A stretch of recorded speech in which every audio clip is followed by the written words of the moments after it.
Huwag kang magpapalagay ng abo sa noo kung hindi bukal sa loob mo ang pagsisisi sa kasalanan at hindi mo alam ang tunay na kahulugan nito.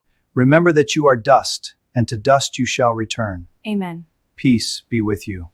Hindi po ito fashion, hindi po ito tradisyon lang, hindi ito selfie moment na ipopost mo sa social media.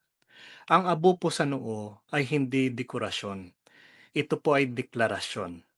Deklarasyon dahil deklarasyon na ikaw ay makasalanan, deklarasyon na ikaw ay nagsisisi, deklarasyon na kailangan mo ang Diyos. Kaya po ngayon, pag-usapan po natin, bakit may Ash Wednesday? May batayan ba ito sa Biblia? At ano ba talagang ibig sabihin ng abong ipinapahid sa noo? Ang Ash Wednesday po ay ang unang araw ng Kwaresma o Lent. Sa tradisyon po yan Kristiyano. Ang Ash Wednesday po ay ang unang araw ng Kwaresma o Lent sa tradisyong Kristiyano, lalo na po sa simbahang Katolika. Ito po ang simula ng 40 days na paghahanda bago po ang Simana Santa. Sa araw po na ito, ang pari po ay nagpapahid ng abo sa noo ng mga mananampalataya habang sinasabi, alalahanin mong ikaw ay alabok at sa alabok ka babalik. Or sinasabi rin na magsisi kayo at maniwala sa Ebanghelyo. Pero saan ba nanggaling ang ideyang ito? May batayan ba ito sa Biblia? Yes. Malinaw po ang konsepto ng abo sa banal na kasulatan. Sa lumang tipan po kapag ang isang tao ay nagsisisi o nagluluksa dahil po sa kasalanan, siya ay nagsusuot ng sako at naglalagay ng abo sa ulo. Halimbawa na lang po, Jonas 3:6. Nang magsisi ang hari ng Nineveh, siya ay nagsuot ng sako at umupo sa abo bilang tanda ng pagsisisi. In Daniel 9:3, si Propetang Daniel po ay nag-ayuno, nagsuot ng sako at naglagay ng abo habang nanalangin para sa kapatawaran. In Job 42:6, sinasabi po ni Job na, kaya't ako'y nagsisisi sa alabok at abo. Makikita po natin na ang abo ay simbolo ng pagpapakumbaba at pagkilala sa sariling kasalanan. Saan ba nanggaling ang salitang ikaw ay alabok? Sa Genesis 3:19, sinasabi po ng Diyos kay Adan, ikaw ay alabok at sa alabok ka babalik. Ang abo po sa noo ay paalala ng katotohanan ito. Hindi tayo Diyos, hindi tayo immortal, hindi po tayo makapangyarihan. Tayo po ay mortal, tayo ay nangangailangan ng tagapagligtas. Now, ang paglalagay ba ng abo ay tradisyon lamang o utos mismo ng Diyos? Hindi naman po direktang inutos sa Biblia ang magpahid ng abo sa noo tuwing Miyerkules. Ngunit ang prinsipyo naman po ng pagsisisi, pag-aayuno, at pagpapakumbaba ay malinaw po na utos. Sa Matthew chapter 6, tinuruan po tayo ni Jesus tungkol sa pag-aayuno. Hindi po niya sinasabing huwag mag-ayuno. Ang sinasabi niya, kapag kayo ay nag-ayuno. Ibig sabihin po, inaasahan niya ito. Ang Ash Wednesday ay hindi po hiwalay sa Biblia. Ito po ay application ng biblical principles.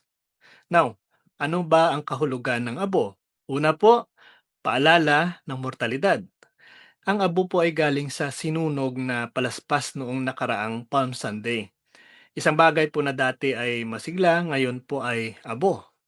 Isang paalala po na ang buhay ay pansamantala. Pangalawa, ang kahulugan ng abo ay tanda ng pagsisisi. Hindi po ito display ng kabanalan. Kung ang abo po ay nasa noo mo pero ang puso mo ay matigas, wala siyang saysay. Ang sabi nga po no, in Joel 2:13, punitin ninyo ang inyong puso at hindi ang inyong mga damit.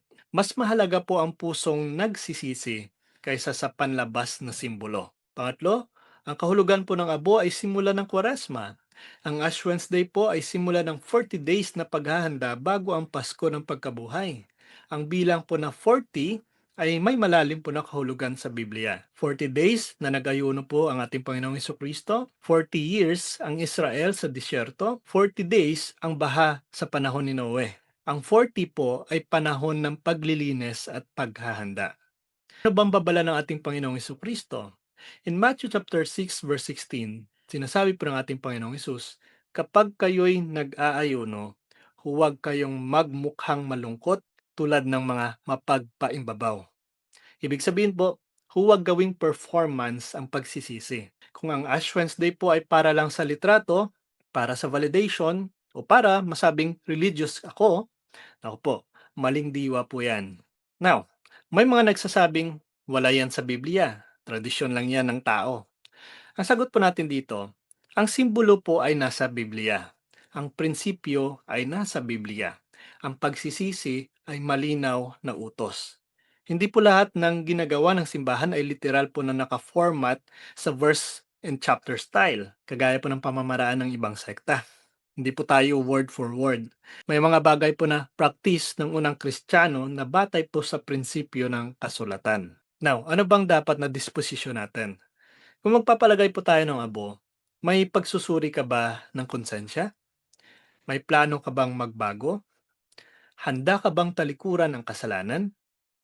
Kung wala, mas mabuting ayusin mo ang puso bago ka magpalagay ng abo sa noo.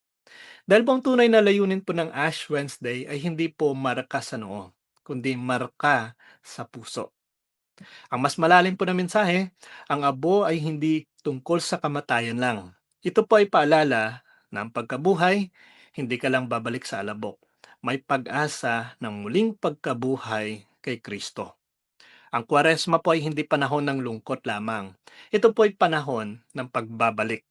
Pagbabalik sa panalangin, pagbabalik sa pag-ayuno, pagbabalik sa Diyos. Kaya ka-curious, sa susunod po na makita mo ang taong may abo sa noo, huwag mo siyang husgahan. At kung ikaw naman ay magpapalagay ng abo, tanungin mo muna ang sarili mo. Handa ba talaga akong magsisi? Handa ba akong magbago? Dahil po ang abo sa noo ay madaling ipahid, pero ang pusong nagsisisi, iyan ang tunay na hamon. At tandaan mo ito, hindi ang abo ang nagliligtas, hindi ang tradisyon ang nagliligtas, si Kristo ang nagliligtas. Ang abo ay paalala lang na kailangan natin ang Diyos. Purihin po ang Diyos na buhay. God bless po sa ating lahat. So ayan po mga ka-Curious, sanay kapupulatan po natin ito ng aral. At kung nagustuhan niyo po ito, please like and share, ibahagi po natin sa mga kakilala po natin. And please don't forget to follow and subscribe po ng ating YouTube channel, Mr. Curious Catholic. Muli po, this is Mr. Curious Catholic, kasama po ninyo sa pagtatanggol ng ating simbahan. Pro Deo et Ecclesia. Sa Diyos po ang lahat ng kapurian. Hello mga kapatid, follow and subscribe Mr. Curious Catholic. Marami tayong matutunan, mapupuno po yung ating isipan sa mga katotohanan. Dahil ang katotohanan na magbigay sa atin ng tunay na kalayaan. God bless. Hello mga kapatid, inanyayahan namin kayo, huwag niyong kalimutan mag-subscribe sa kay Bro Dance Oberio, Mr. Curious Catholic. Marami kayong matutunan sa pamamagitan ng pagsubaybay niyan sa pagsagot sa pananampalataya na inaatake ng ating mga kapatid sa iba. Yung pananampalataya, and they are not only attacking the teachings of the Catholic Church, but proselytizing the good numbers of the Catholic. At sa pamamagitan sa pagsunutin niyo nitong Mr. Curious Catholic, Facebook page and YouTube channel, dami ninyong matutunan. Isabuhay natin ang ating matutunan. Pro Deo et Ecclesia.